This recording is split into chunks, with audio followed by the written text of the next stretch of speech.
Magnificent testimony. And think of it, this is in Heartland Presbyterian. Let's take that apart. The Heartland. This could be the heart of our church.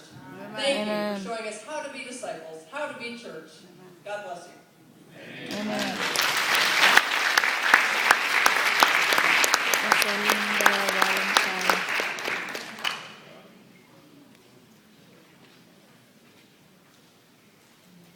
I'm having so much fun. I keep saying that, but I really am. This is really lovely. I would like also to introduce another person from the General Assembly Mission Council. He hasn't been there at very long, but he has been at the General Assembly Council long enough to initiate a vision of 1,001 new communities of faith in the next 10 years, which is a plan that we will meet. Did I say we might meet?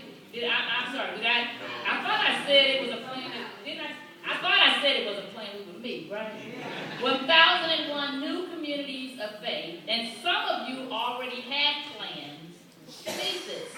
What is exciting about Roger coming before this group is that a lot of you are going to help him meet this initiative because you already have his plan.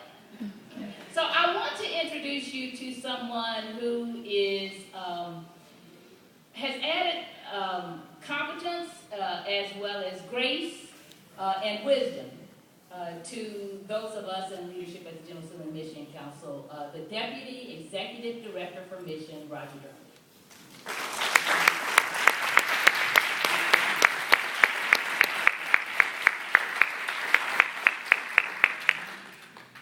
Sterling, they say if your preaching can't get us fired up, then our wood's all wet.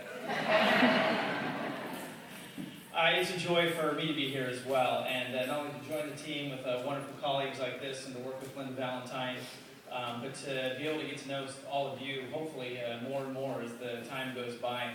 As Rochelle said, there's two things that I want to call to your attention. One of those is this vision that really it's something we feel the Lord is inspiring in all of us, and that is that we've got to do something besides just kind of sit back and watch decline happen. We've got to get out in front of that curve, and by God's grace, try to be a part of growth and try and be a part of finding even more effective ways to reach the current culture, to reach the cultures that the Lord is bringing to our shores here. And I keep saying that we're going to be largely sitting at all of your feet to learn all of this because you're already engaged in that in a very tangible way.